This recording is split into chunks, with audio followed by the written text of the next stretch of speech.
नमस्कार, मी प्रिया रेसिपी मराठीमध्ये तुमचे मनापासून स्वागत। आज आपण महाशिवरात्र स्पेशल उपवासाचे 4 रेसिपी कशा बनवायच्या हे पाहणार आहोत। चला तर मग सुरुवात करूया आज आपल्या पहिल्या रेसिपीला। या पहिल्या रेसिपीमध्ये आज मी तुम्हाला रताळ्याचे गोड काप कसे बनवायचे हे सांगणार आहे। मार्केटमधून रताळा आणले की त्याच्यावरती खूप सारी माती असते, मग आपण पाण्याने 2 ते 3 वेळा स्वच्छ धुवून घ्यायचे। इथे मी रताळे व्यवस्थित असे धुवून घेतले आहेत आणि धुतल्यानंतर ते व्यवस्थित असे पुसून पण घेतले आहेत। आता काय करायचे, याचे आपल्याला काप करून घ्यायचे आहेत। आणि रताळ्याचे काप करत असताना खूप पातळ असे नाही करायचे, नाहीतर काय होते ना, आपण जर खूप पातळ काप केले त्यावेळेस आपण गोळामध्ये ते परतवतो ना, त्यावेळेस ते पूर्णपणे मॅश होतात, मग त्याचा चिकदा होऊन जातो। यासाठी थोडेसे जाडसरच ठेवायचे आहे। ही टिप्स तुम्ही इथे लक्षात ठेवा। तुम्ही इथे बघू शकता मी खूप पातळ असे काप नाही करत आहे, थोडेसे जाडसरच ठेवत आहे। आता इथे एका पॅन मध्ये मी 2 चमचे साजूक तूप घालून घेणार आहे। तूप मेल्ट झाले की यामध्ये जे रताळ्याचे काप करून घेतले आहेत ना ते घालून घेऊ। आता हे रताळ्याचे काप आपल्याला मीडियम हीटवर 4 ते 5 मिनिट शिजवून घ्यायचे आहेत, जास्त वेळ शिजवायची गरज नाही। आणि काप शिजवत असताना अधूनमधून सतत हलवत राहायचे, त्यामुळे काय होते ना, रताळ्याचे जे काप आहेत ना ते एकसारखे शिजले जातात। या अगोदर पण मी उपवासाचे खूप साऱ्या रेसिपी पोस्ट केल्या आहेत, जसे की उपवासाचा साबुदाणा अप्पे, उपवासाचा साबुदाणा वडा, उपवासाचा दही वडा, उपवासाची इडली, उपवासाचे कटलेट, नवरात्र स्पेशल रेसिपी। तुम्ही जर माझ्या चॅनलवरती विजिट केले ना तर तिथे याची वेगळीच प्लेलिस्ट बनवलेली आहे, ती तुम्ही जाऊन नक्की पाहू शकता। आणि त्यातील तुम्हाला जे काही रेसिपी आवडतात त्या तुम्ही नक्की ट्राय करा। इथे आता यावरती झाकण ठेवायचे। आता हे 2 ते 3 मिनिट आपल्याला शिजवून घ्यायचे आहे। इथे साधारण 3 मिनिट झाले आहेत आणि रताळे थोडेसे शिजले आहेत, पूर्णपणे नाही शिजवायचे, थोडेसे शिजवून घ्यायचे आहेत। आता हे आणखी एक वेळेस आपल्याला हलवून घ्यायचे आहे।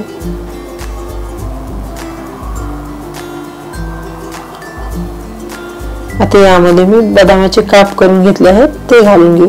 तुम्ही तुमच्या आवडीनुसार कुठलेही ड्रायफ्रुट्स यामध्ये घालू शकता, जसे की काजू घालू शकता, बदाम, पिस्ता, तुम्हाला जे काही आवडत असेल ना ते घालून घ्यायचे आहे। तर यामध्ये पाव कप गूळ घालून घेऊ आणि हा गूळ पूर्णपणे मेल्ट होईपर्यंत आपल्याला रताळे परतून घ्यायचे आहे। 3 ते 4 मिनिट गुळामध्ये रताळ्याचे काप शिजवून घ्यायचे आहेत। इथे माझे रताळ्याचे काप बनवून झालेले आहेत। आता लगेचच आपण दुसरी रेसिपी पाहूयात। या रेसिपी मध्ये आज आपण उपवासाची कचोरी कशी बनवायची हे पाहणार आहोत। याला उपवासाचे पॅटीस असे म्हणतात। वेळ न घालवता चला तर मग स्टार्ट करूया आज आपल्या ह्या रेसिपीला। कचोरी बनवण्यासाठी सर्वप्रथम त्याच्यावरती जे कव्हर असते ना ते बनवून घेऊ। यासाठी इथे मी 5 बटाटे बारीक किसणीने खिसून घेतले आहेत। आता यामध्ये साबू आणि भगरीचे पीठ घालून घेऊ। काय करायचे, 2 चमचा साबुदाणा आणि 2 चमचा भगर घ्यायची, मिक्सरच्या भांड्यामध्ये घालायची आणि त्याची बारीक पावडर करून घ्यायची आणि ती यामध्ये घालून घ्यायची। यामुळे काय होते ना, आपले जे कोटिंग आहे ना त्याला बाइंडिंग व्यवस्थित येते। फक्त बटाट्याची कोटिंग आपल्याला बनवून जमत नाही ना, त्याच्यामुळे इथे पीठ घालून घ्यायचे आहे। आता इथे आपलं व्यवस्थित असं गोळा म्हणून झालेला आहे, हा मी साईडला ठेवून देते। कचोरीची स्टफिंग बनवून घेऊ। यासाठी इथे मी पनीर बारीक किसणीने किसून घेतला आहे। यामध्ये उकडलेला बटाटा मॅश करून घालून घेऊ, तसेच काजूचे तुकडे, मनुके, हिरव्या मिरचीचा ठेचा, चवीनुसार मीठ आणि बारीक चिरलेली कोथिंबीर। आता हे सर्व जिन्नस व्यवस्थित असे एकजीव करून घेऊ, म्हणजे याचा आपल्याला गोळा मिळून घ्यायचा आहे। त्यावेळेस आपण पनीर मध्ये बटाटा घालतो ना त्यावेळेस काय होतं ना, त्याला बाइंडिंग छान येते। यासाठी इथे उकडलेला बटाटा घालायचा आहे। आता इथे आपण छोटे छोटे अशा पद्धतीने गोळे बनवून घेऊ। इथे स्टफिंग मध्ये मी पनीरचा वापर केला आहे, तुम्ही याऐवजी ओल्या नारळाचा चव पण यामध्ये घालू शकता, पण पनीरमुळे याची टेस्ट खूप वाढते। यासाठी इथे पनीर घालून घेतले आहे। अशाच पद्धतीने आणखी एक गोळा मी तुम्हाला बनवून दाखवत आहे। आणि गोळ्याची साईज खूप मोठी पण नाही बनवायची.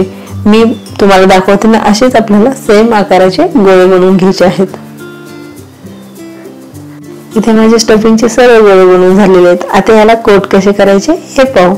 यासाठी इथे आपण जो बटाटा आणि पिठाचा गोळा म्हणून ठेवला होता ना, त्यामध्ये छोटासा पोर्शन घ्यायचा आणि आपल्याला याचा गोळा बनवून घ्यायचा आहे.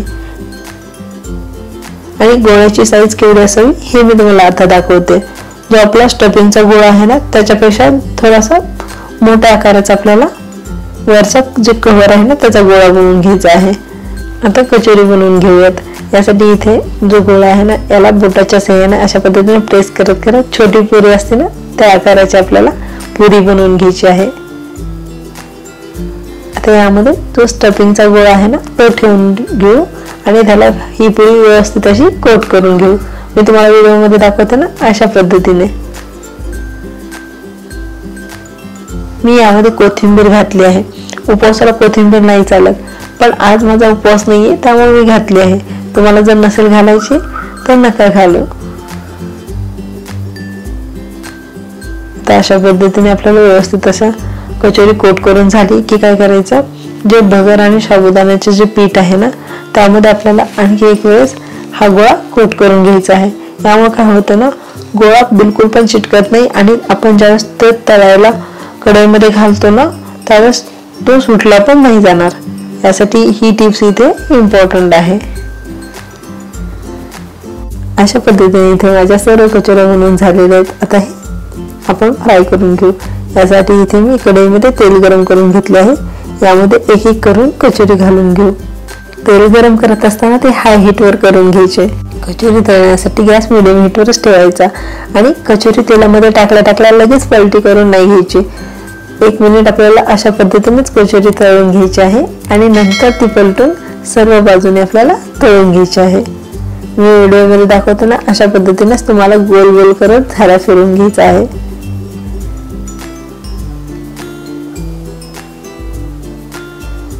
तुम्ही इथे बघू शकता कचोरीला अगदी एकसारखा सोनेरी कलर आला आहे आणि दिसायला तर हे किती सुरेख दिसत आहे आणि खायला पण अगदी खुसखुशीत आणि टेस्टी लागते. त्यामुळे तुम्ही ही रेसिपी या महाशिवरात्रीला नक्की ट्राय करा. अशा पद्धतीने इथे आपल्या उपवासाचा दुसराही पदार्थ बनवून झालेला आहे. आता तिसरी रेसिपी पाहूयात. या रेसिपीमध्ये आज आपण उपवासाचे खमंग खुसखुशीत साबुदाणा थालीपीठ कसे बनवायचे हे पाहणार आहोत. थालीपीठ बनवण्यासाठी इथे मी साबुदाणा रात्रभर भिजवून घेतला आहे. तुम्ही इथे बघू शकता हा पटकन मॅश पण होत आहे.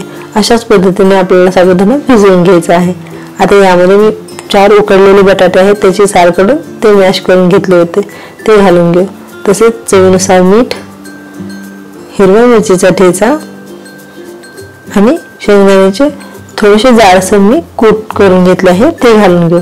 आता हे सर्व व्यवस्थित असे एकजीव करून घ्यायचे आहे. तुम्ही जर कोथिंबीर खात असताल किंवा जिरे खात असताल ते पण यामध्ये घातले तर चालते, पण आमच्या इकडे उपवासाला जिरे आणि कोथिंबीर चालत नाही त्यामुळे मी ते घातले नाही.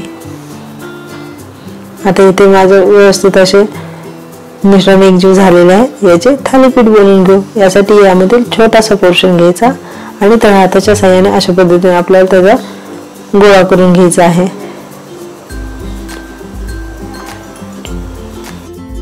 अशा पद्धतीने गोळा करून घ्यायचा.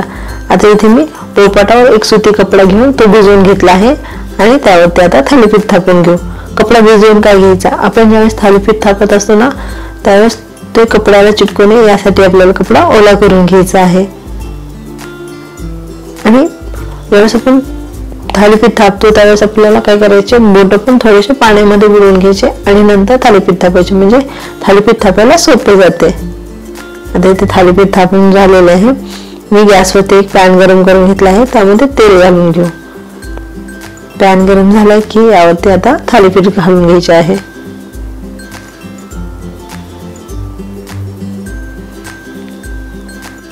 इथे 2 मिनिट झालेले. मी एका साईडने थालीपीठ भाजून घेतलेले. आता थालीपीठ पलटायचे, यावरती झाकण ठेवायचे आणि 2 ते 3 मिनिट आपल्याला दुसऱ्या साईडने पण भाजायचे आहे. इथे साधारण 3 मिनिट झालेले आणि दुसऱ्या साईडने मी थालीपीठ भाजून घेतलेले.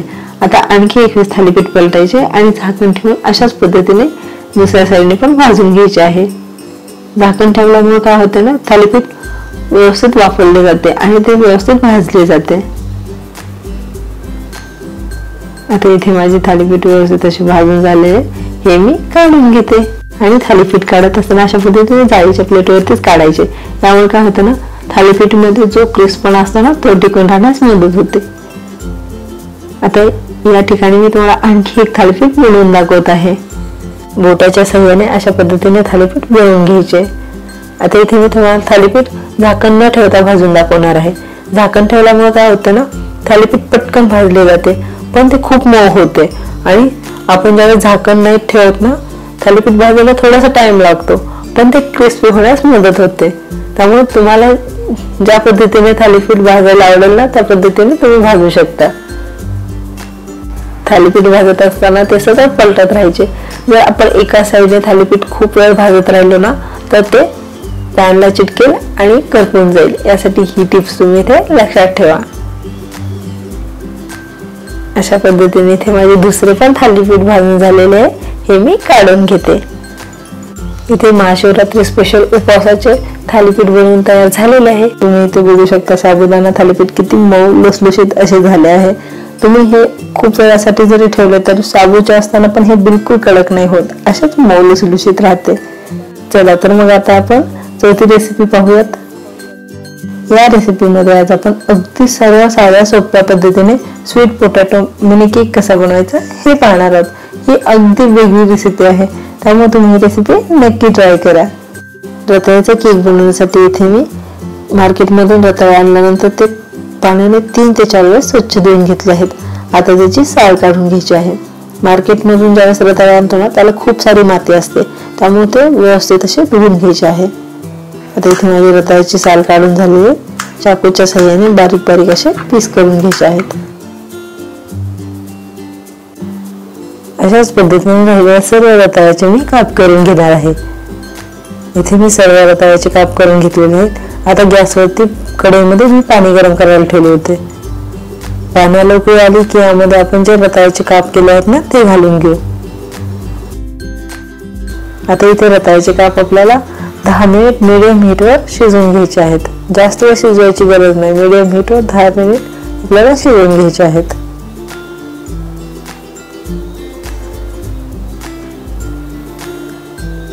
आता आपण हे चमच्याच्या सहाय्याने एकदा हलवून घेऊ. यामुळे काय होतं ना, सर्व रताळ्याचे काप एकसारखे शिजले जातात. कुठे कच्चे किंवा कुठे शिजलेले असे होत नाहीत. त्यामुळे ही स्टेप इथे इम्पॉर्टंट आहे. आता इथे 10 मिनिट झाले, तुम्ही बघू शकता. मी चमच्याच्या सहाय्याने जर कट केलं तर काप पटकन कट होतो. याचा अर्थ आपले रताळ्याचे काप व्यवस्थित असे शिजले आहेत. आता हे थंड करण्यासाठी साईडला ठेवून ठेवू. रताळे व्यवस्थित असे थंड झाले की याला चमच्याच्या सहाय्याने मॅश करून घेऊ. मॅश करत असताना ते प्रॉपर मॅश झाले पाहिजे, कुठेही मध्येच गुठळ्या नाही राहिलं पाहिजे. आता इथे रताळे व्यवस्थित अशी मॅश झाली की यामध्ये 2 मोठे चमचे पिठी साखर घालून घेऊ. तसेच पाव कप भगरीचे पीठ घालून घेऊ. भगरीचे पीठ म्हणजे काय ना, मी भगर मिक्सरच्या भांड्यामध्ये घालून ती वाटून घेतली आहे आणि त्याचे पीठ यामध्ये घालून घेतले आहे.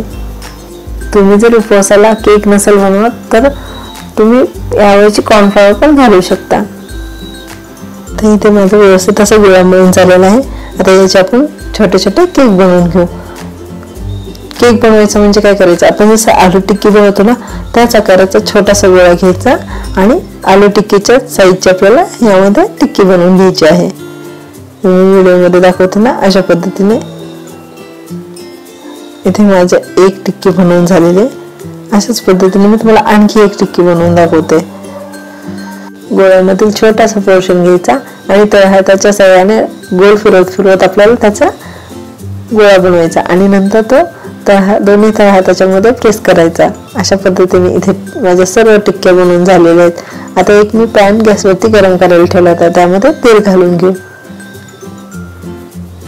इथे आता ही टिक्की मीडियम हीटवर आपल्याला 5 मिनिट फ्राय करून घ्यायची आहे आणि एका साईडने फ्राय झाल्यानंतर पलटून दुसऱ्या साईडने पण आपल्याला अशाच पद्धतीने फ्राय करून घ्यायची आहे। इथे साधारण 5 मिनिट झाले।